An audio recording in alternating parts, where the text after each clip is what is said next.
ঝাড়খণ্ডের গিরিডি শহরটার কথা উঠলে মানে নামটা শুনলেই চোখের সামনে ঠিক কি ভেসে ওঠে? হুম ওই শান্ত ছিমছাম একটা পাহাড়ি উপশহর, রুক্ষ লাল মাটি আর শাল পিয়ালের জঙ্গল। হ্যাঁ, মানুষ মূলত ওই প্রাত্যহিক জীবনের একঘেয়েমি কাটাতে বা একটু হাওয়া বদল করতে যায় আর কি। একদম তাই। স্বাস্থ্যের একটু উন্নতি ঘটাতে বা জাস্ট একটু রিট্রিট। ঠিক।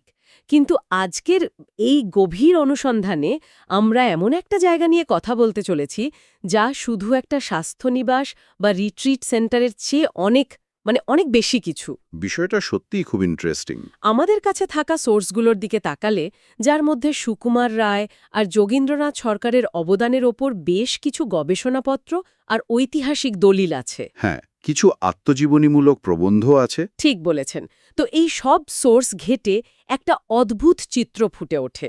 এই নিছক হাওয়া বদলের জায়গাটাই কিভাবে আধুনিক বাংলার শিশু সাহিত্য আর কল্পবিজ্ঞানের একটা প্রধান আঁতুড়ঘর হয়ে উঠেছিল। আর প্রাতিষ্ঠানিক শিক্ষারও। একদম। আজকের এই আলোচনার মূল উদ্দেশ্যই হল সেই রূপান্তরের গল্পটা ডিকোড করা। কিভাবে অসুখ, সমাজ সংস্কার আর চূড়ান্ত সৃজনশীলতা একটা নির্দিষ্ট ভৌগোলিক বিন্দুতে এসে মিলে গেল, ঠিক সেটাই আমরা আজ বিশদে ঘেঁটে দেখব। এই বিষয়টা এই পুরো ল্যান্ডস্কেপটা ভীষণ কৌতূহলোদ্দীপক, কারণ এখানে আমরা শুধু ইতিহাসের পাতা উল্টোচ্ছি না, তাহলে কি দেখছি আমরা? আমরা আসলে একটা একটা আস্ত সাংস্কৃতিক ইকোসিস্টেম তৈরি হওয়ার প্রক্রিয়া দেখছি। দারুণ বলেছেন। ১৯ শতকের প্রেক্ষাপটটা যদি আমরা বিশ্লেষণ করি, বিষয়টা কিন্তু এমন ছিল না যে কলকাতার বাবুরা হঠাৎ একদিন ঘুম থেকে উঠে ঠিক করলেন, চলো গিরিডিতে গিয়ে সাহিত্য চর্চা করা যাক। হ্যাঁ, এর পেছনে তো একটা প্রবল বাধ্যবাধকতা ছিল। ঠিক তাই। তৎকালীন ঔপনিবেশিক কলকাতার পরিবেশের কথা ভাবলে বিষয়টা পরিষ্কার হয়।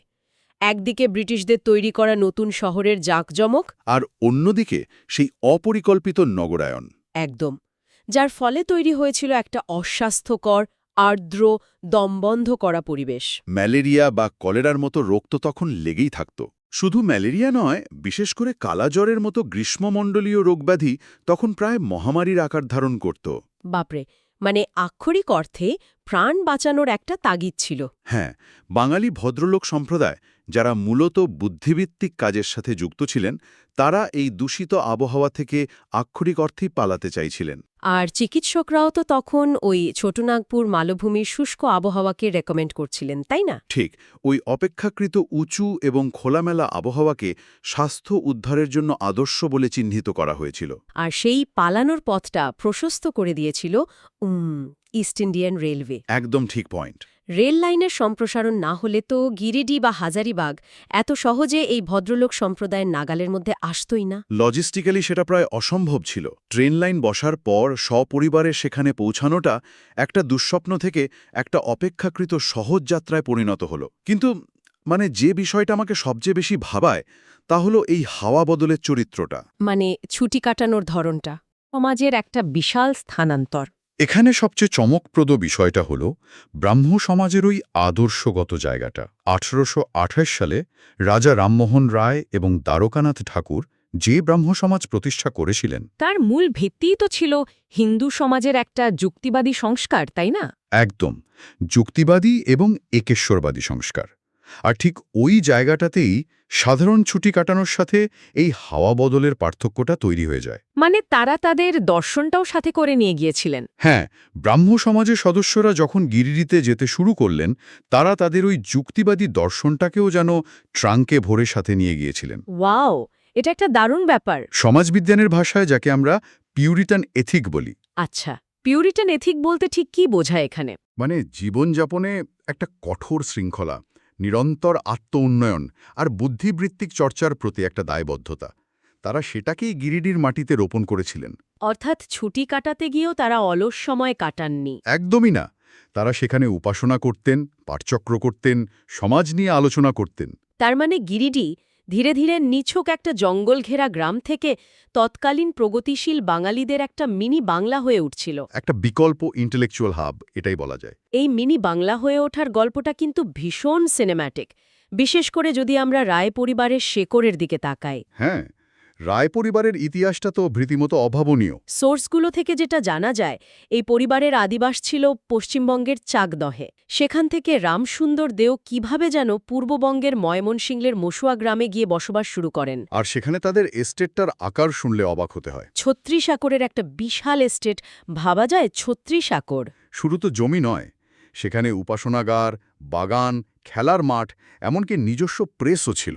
সব মিলিয়ে ওটা যেন চিন্তাধারার একটা আস্ত পরীক্ষাগার ছিল। আর উপেন্দ্রকিশোর রায়চৌধুরী এই মসুয়া গ্রাম থেকেই উঠে এসেছিলেন। তারপর তো তিনি কলকাতায় এসে ইউ রায় অ্যান্ড সান্স প্রতিষ্ঠা করেন। হ্যাঁ, আর সন্দেশ পত্রিকার মাধ্যমে বাংলা শিশু সাহিত্যের মোড় একেবারে ঘুরিয়ে দেন। কিন্তু কলকাতার ওই হাঁসফাঁস করা ব্যস্ততা এবং পরিশ্রমে যখন তাঁদেরও বিশ্রামের প্রয়োজন পড়ল, তখন তাঁদেরও রিট্রিট হয়ে উঠল ওই গিরিডি। আর ঠিক এখানেই সুকুমার রায়ের জীবনের একটা চরম ট্র্যাজিক অথচ অবিশ্বাস্য সৃজনশীল অধ্যায়ের শুরু। সুকুমার রায় তখন সদ্য ইংল্যান্ড থেকে লিথোগ্রাফি আর হাফটন ব্লক প্রিন্টিংয়ের অত্যাধুনিক প্রযুক্তি শিখে ফিরেছেন। মানে তিনি তখন আক্ষরিক অর্থেই তার সৃজনশীলতার চূড়ায় বসে আছেন। কিন্তু সেই চূড়া থেকেই তাকে টেনে নামালো ওই ভয়ঙ্কর কালাজ্বর। তৎকালীন সময়ে তো কালাজ্বরের কোনো অব্যর্থ চিকিৎসাই ছিল না। সুকুমার রায়কে হাওয়া বদলের জন্য গিরিডিতে নিয়ে যাওয়া হলো ঠিকই, কিন্তু তার এই সময়কালটা আর নিছক স্বাস্থ্যের উন্নতির জন্য বরাদ্দ রইল না। এটাই সবচেয়ে অদ্ভুত বৈপরীত্য। একজন শিল্পী, যার মাথায় তখনও হাজারো আইডিয়া গিজগিজ করছে, অথচ শরীর ক্রমশ সঙ্গ ছেড়ে দিচ্ছে। এই যে এক অদ্ভুত মানসিক টানাপড়েন, সেটাই গিরিডির মাটিতে বসে জন্ম দিয়েছিল আবোল তাবোলের মতো মাস্টারপিসের। চরম অসুস্থতার মধ্যে প্রায় শয্যাশায়ী অবস্থায় বসে একজন মানুষ বাংলা সাহিত্যের সবচেয়ে প্রাণবন্ত, সবচেয়ে মজাদার এবং ব্যঙ্গাত্মক ছড়াগুলো লিখছেন। ভাবলে সত্যিই অবাক লাগে। শারীরিক অবক্ষয়ের সাথে সাথে তার কল্পনাশক্তি যেন আরও বেশি ডানা মেলছিল গিরিডির ওই নির্জনতায়। আর এই শারীরিক অসুস্থতা আর গিরিডি বাসের সাথে কিন্তু পরবর্তী প্রজন্মের, অর্থাৎ সত্যজিৎ রায়ের শৈশবের একটা গভীর মনস্তাত্ত্বিক যোগসূত্র তৈরি হয়েছিল। হ্যাঁ, সত্যজিৎ রায়ের নিজের লেখা যখন ছোট ছিলাম বইটি যারা পড়েছেন তারা জানেন যে তার স্মৃতিতে গিরিডির ছবি কতটা উজ্জ্বল। ছোট্ট মানিক মানে সত্যজিৎ রায় তখন তো আর দুনিয়া কাঁপানো পরিচালক নন, নেহাতি এক বিস্ময় ভরা বালক। ওই বইটিতে তিনি একটা খুব সাধারণ অথচ গভীর ছাপ ফেলা ঘটনার কথা উল্লেখ করেছেন। উশ্রী নদীর ধারে সেই ঘটনাটা। হ্যাঁ, একবার ছোট্ট মানিক আর তাদের বহু পুরনো পরিচারক প্রয়াগ অশ্রী নদীর ধারে গিয়েছিলেন। প্রয়াগ তাকে দেখিয়েছিল একটা ম্যাজিক। কিভাবে? নদীর শুকনো বালু একটু খুললেই নিচ থেকে পরিষ্কার টলটলে জল বেরিয়ে আসে, তাই তো? একদম।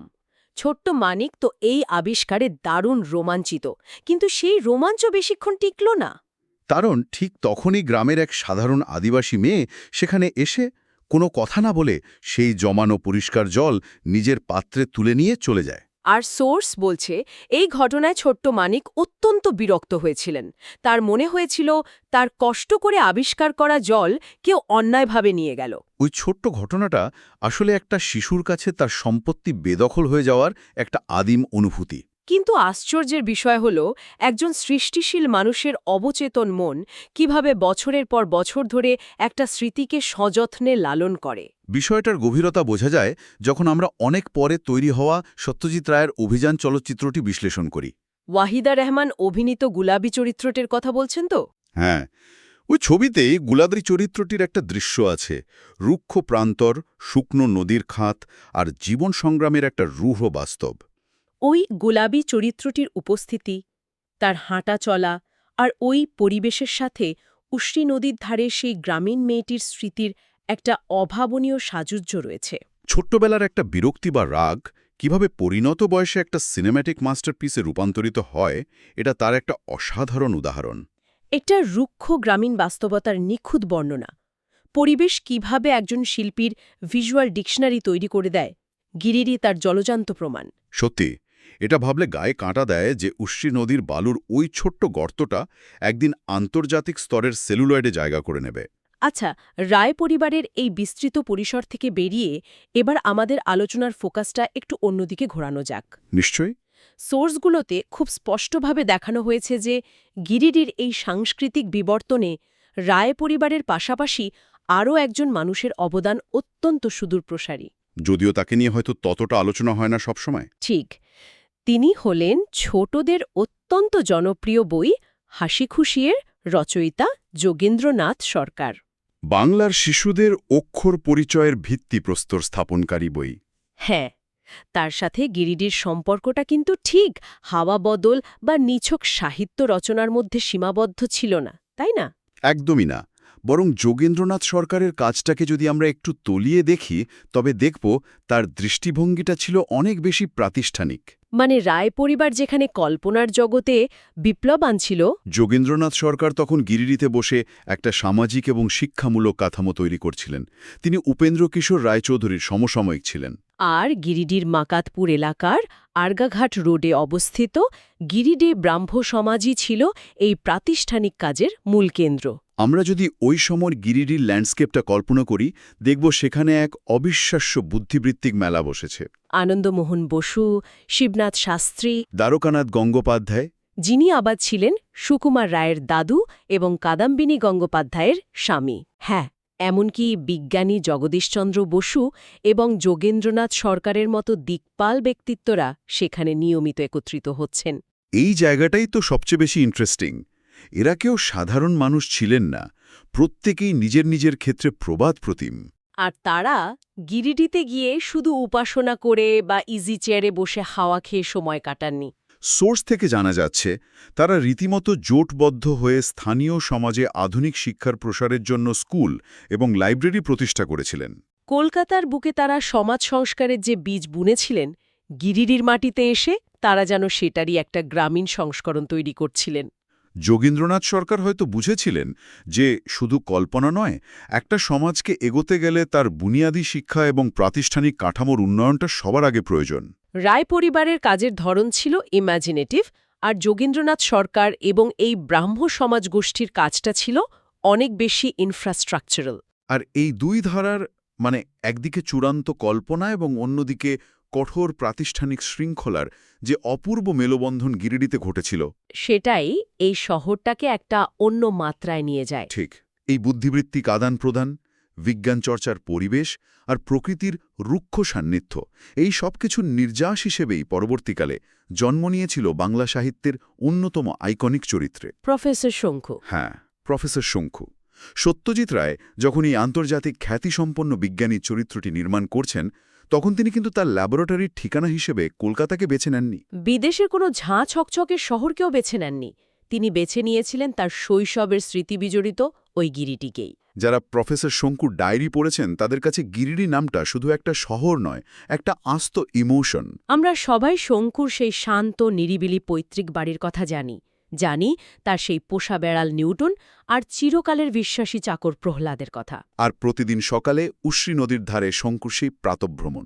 আমরা এও জানি কিভাবে তার ওই ছোট্ট ল্যাবরেটরিতে তৈরি হয়েছিল যুগান্তকারী সব আবিষ্কার, এই যেমন ধরুন মিরাকিউরল, সেই আশ্চর্য বড়ি যা সর্দি কাশি ছাড়া পৃথিবীর প্রায় সব কঠিন রোগ সারিয়ে তুলতে পারে, কিংবা অ্যানাহেলিন নামের সেই ভয়ঙ্কর পেস্তল যা যে কোনো প্রাণীকে কোনো রক্তপাত ছাড়াই চিরতরে নিশ্চিহ্ন করে দিতে পারে। সাথে অবশ্যই থাকতেন সেই চিরসন্দেহবাতিক প্রতিবেশী অবিনাশবাবু, যিনি সবসময় বিজ্ঞানীর এইসব অত্যাধুনিক গবেষণাকে একটু তাচ্ছিল্য বা সন্দেহের চোখেই দেখতেন। কিন্তু যে বিষয়টা এখানে সবচেয়ে চমকে দেওয়ার মতো তা হল শঙ্কুর এই পুরো জগৎটা আসলে কোনো শূন্য থেকে তৈরি হওয়া ফ্যান্টাসি ছিল না। না, শঙ্কুর বাড়ি থেকে শুরু করে উশ্রী নদীর ধারের রাস্তা সব কিছুই সত্যজিৎ রায় নিজের দেখা বাস্তব গিরিডির একদম নিখুঁত ফটোগ্রাফিক ডিটেলিং।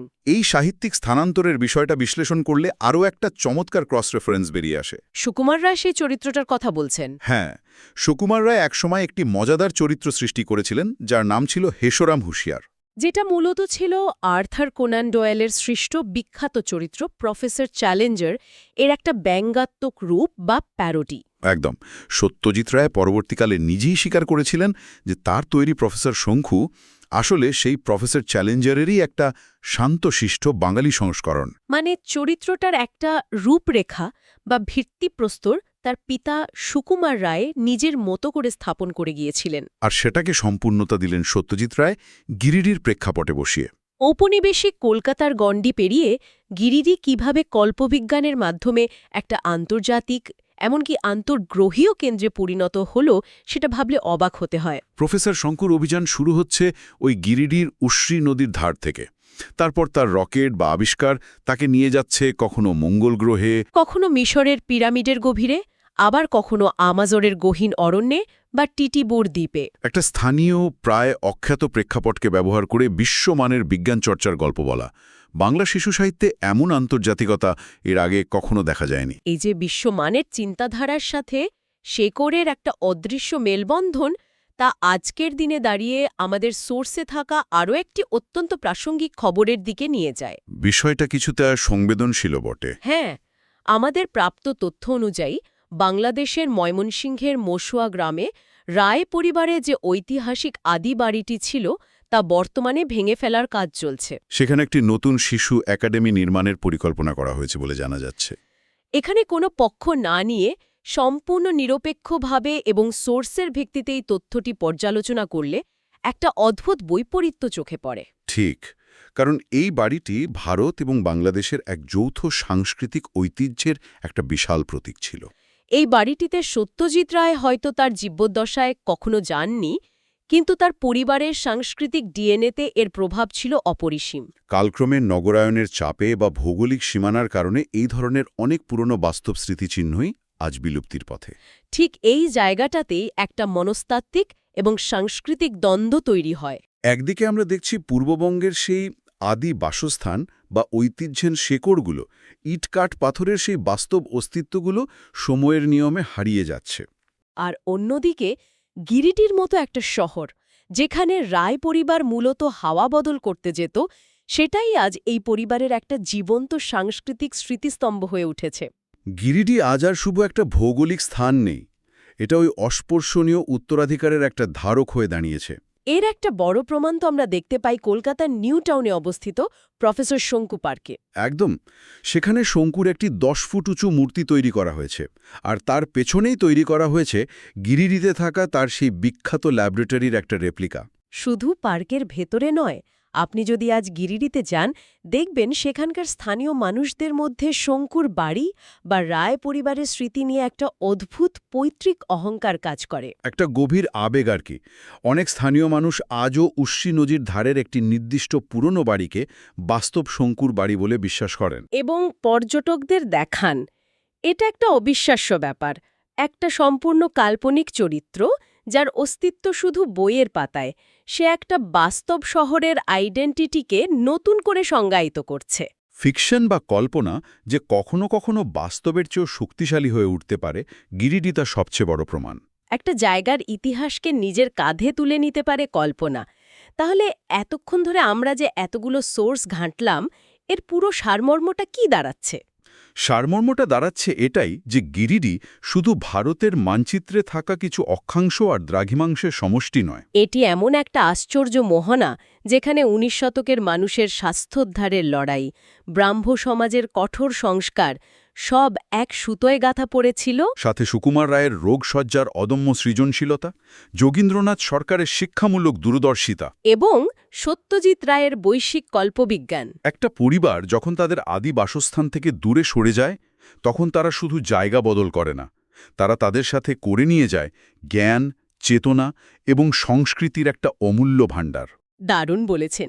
গিরিটি আমাদের শেখায় যে ভৌগোলিক সীমানা বদলে গেলেও বা পুরনো ইমারত ধূলিসাৎ হয়ে গেলেও সাংস্কৃতিক চেতনা কখনো মরে যায় না।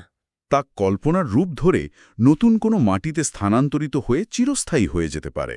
আর তথ্যের এই বিপুল সমুদ্রে বা রোজকার নিউজ ফিডের ভিড়ে হারিয়ে না গিয়ে আমাদের এই ধরনের বিষয়গুলো তলিয়ে দেখা প্রয়োজন এই কারণেই যে এটি আমাদের চারপাশের চেনা জায়গাগুলোকে সম্পূর্ণ নতুন দৃষ্টিকোণ থেকে দেখতে শেখায়। আমরা হয়তো কোথাও শুধু একটু ছুটি কাটাতে যাই, সেলফি তুলি, ফিরে আসি, কিন্তু সেই জায়গার পরতে পরতে যে কত ইতিহাস লুকিয়ে থাকতে পারে তা আমরা অনেক সময়ই খেয়াল করি না। ইতিহাস শুধু রাজপ্রাসাদে বা যুদ্ধক্ষেত্রে তৈরি হয় না, ইতিহাস তৈরি হতে পারে একটা সাধারণ হাওয়া বদলে শহরের নদীর ধারে বালুখোড়ার মধ্যেও। তা তো বটেই। আর এই পুরো আলোচনাটা থেকে আমার মাথায় একটা সম্পূর্ণ নতুন প্রশ্ন ঘুরপাক খাচ্ছে, কিরকম প্রশ্ন? যেটা আমাদের সোর্সগুলোতে সরাসরি উল্লেখ না থাকলেও এই আধুনিক সময়ের প্রেক্ষিতে ভীষণ প্রাসঙ্গিক। আমরা দেখলাম কিভাবে ১৯ শতকে কলকাতার দূষিত পরিবেশ থেকে বাঁচতে মানুষ গিরিডিতে গিয়ে একটা ফিজিক্যাল ইন্টেলেকচুয়াল হাব তৈরি করেছিল। হ্যাঁ, একটা বাস্তব স্পেস। কিন্তু আজকের এই চূড়ান্ত ডিজিটাল যুগে দাঁড়িয়ে আমাদের কি আর এরকম কোনো গিরিডির প্রয়োজন আছে? বাহ, খুব ইন্টারেস্টিং ভাবনা। আজ তো আমরা শারীরিকভাবে কোথাও না গিয়েও শুধুমাত্র একটা ডিসকর্ড সার্ভার বা কোনো ভার্চুয়াল কমিউনিটিতে বসে সারা বিশ্বের সেরা ব্রেনগুলোর সাথে বুদ্ধিভিত্তিক আদান-প্রদান করতে পারি। তাহলে কি আধুনিক যুগের এই ভার্চুয়াল স্পেসগুলোই আগামী দিনের গিরিডি? সেটাই তো প্রশ্ন। নাকি উশ্রী নদীর পাড়ে বসে সেই ঠান্ডা হাওয়া গায়ে মাখা কিংবা নিজের হাতে নদীর শুকনো বালু খুঁড়ে জল বের করার যে একটা অত্যন্ত বাস্তব অভিজ্ঞতা, তা কোনোদিন কোনো ডিজিটাল রিট্রিট দিয়ে রিপ্লেস করা সম্ভব নয়? একটা স্ক্রিনের দিকে তাকিয়ে কি কখনো প্রফেসর শঙ্কুর মতো মাটির কাছাকাছি থাকা অথচ আন্তর্জাতিক মানের কোনো চরিত্রের জন্ম হতে পারে? এই প্রশ্নটা কিন্তু আমাদের সবার ডিজিটাল অভ্যাসের মূলে গিয়ে একটা বড়সড় ধাক্কা দেয়। এই ভাবনাটার রেশ ধরেই আজকের মতো আমাদের এই গভীর অনুসন্ধানের এখানেই সমাপ্তি টানছি। নতুন কোনো বিষয় নিয়ে এরকমই কোনো চমকপ্রদ তথ্য ঘেঁটে দেখার অপেক্ষায় রইলাম।